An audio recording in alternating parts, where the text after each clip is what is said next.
Mike McClure, who has been instrumental in getting us in communications with them to get this here, to make this a success. Mayor Page is here, who will help us unveil later, and different members of our city council. This statue, along with the statues that have dotted our community, have been made possible by the donations of sponsors. These generous donors' names are engraved on each statue's granite base in appreciation of their support. On behalf of the Popeye and Friends Character Trail Committee, I would like to thank everyone who made this year's edition possible. A little history on the professor.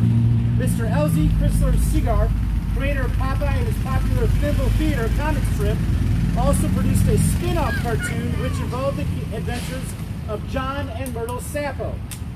The professor made his debut on May 8, 1932, when the Sappos rented out one of their rooms to this eccentric inventor and self-described genius who quickly took over as the strip's star. The plot of the comic usually involved the testing of the professor's inventions that invariably ended in disaster. In newspapers all across America during the 30s, the Sappo strip and the Thimble Theater commanded the entire front page of the Sunday Funnies. The professor became a mainstay in the Popeye comic books in the 1940s and Popeye television cartoons in the 60s.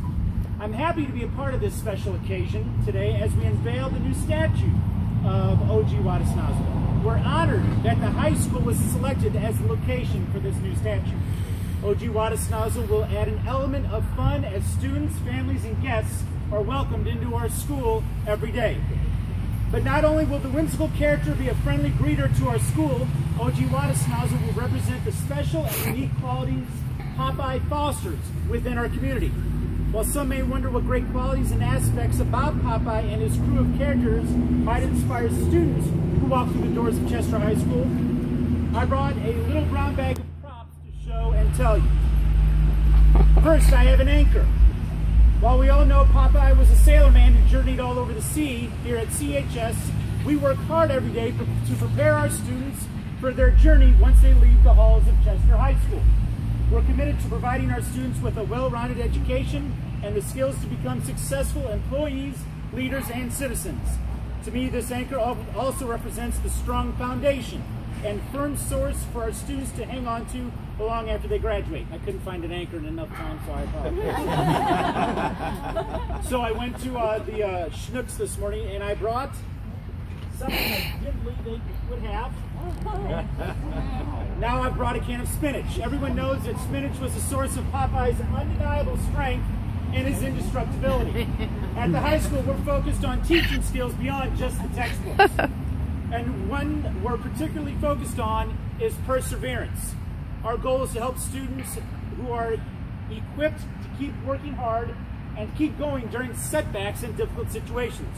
Resilience is one of the best qualities we can teach. Charles Darwin said, "It is not the strongest of the species that survives, nor the most intelligent that survives. It is the one that is most adaptable to change." We want our students to possess Popeye's strength and indestructibility during the curveballs that life is sure to throw. I brought a jar of olive oil. Poor Popeye was involved in a love triangle with olive oil and Brutus.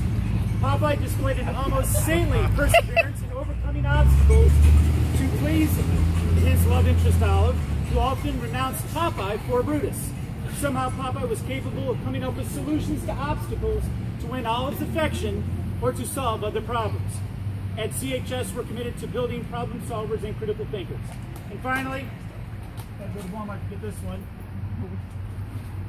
Don't tell my wife, she made this thing. So we'll edit that. And finally, I brought a comic book. It's the one I could find. When Mr. Segar created cartoon character Popeye after a hometown gentleman, he probably never imagined the huge success this salesman would have. From comic books and television cartoons to video games and advertisements, Popeye reached international success. Culturally, many consider Popeye a precursor to the superheroes who would eventually dominate U.S. comic books. Our hope is for our students to become wildly successful adults and to become their own version of superheroes, whether superheroes to their families, their communities, or their jobs. We want them to go make a difference in this world. The Popeye and Friends character trail is a multi-year plan initiated to further the development of tourism in Chester, as well as celebrate the local cartoon connection with Popeye the Sailor Man. This effort seeks to place larger-than-life granite statues representing Popeye comic strip characters throughout the city. The first granite statue, which one was it? Popeye. 1977. Granite statue. Wimpy was erected in 2006 in the gazebo park next to the old Opera House for his real-life comic book. Olive Oil, Sweet Pea, and the Jeep followed in 2007, with Pluto arriving in 2008.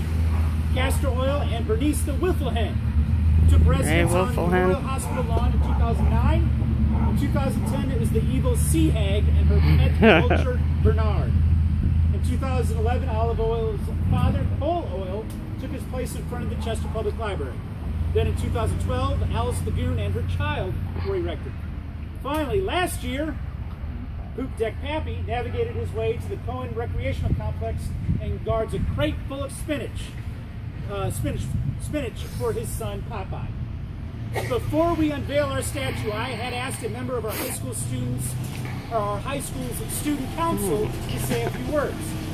Student Elizabeth Heffernan volunteered, but unfortunately we couldn't predict that Elizabeth would be attending our high school football game at Vienna as a member of the cheerleading squad. Hopefully they're cheering them on here right now.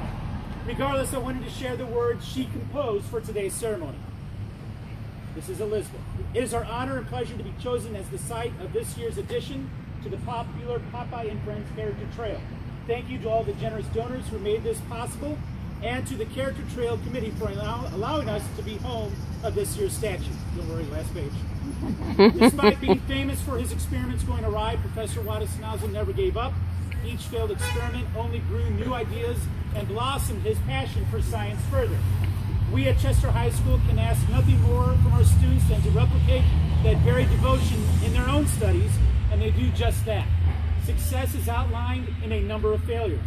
We teach our students that if they learn from them and never give up trying, they will find success. We are so excited to have Professor O.G. Watasnozzle stand here on our grounds as a constant reminder to our students and the entire town of Chester to never give up in defeat.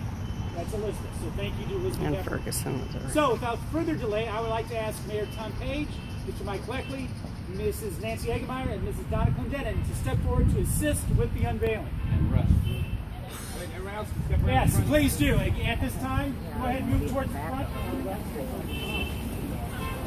Go ahead and step around the front. I'll say just one more thing, and you can. Okay. Yeah, just get ready. Woohoo! Gonna peek.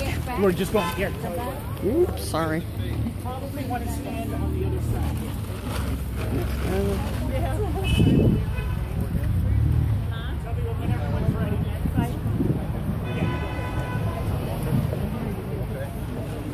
Yeah, you're gonna want to stand facing like this.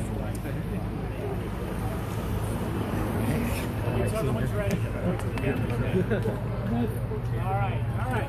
So, on behalf of Chester High School, we are grateful for this statue and being part of this special series, and our staff is able to help mold the future. Welcome home, O.G. Watasnozzle.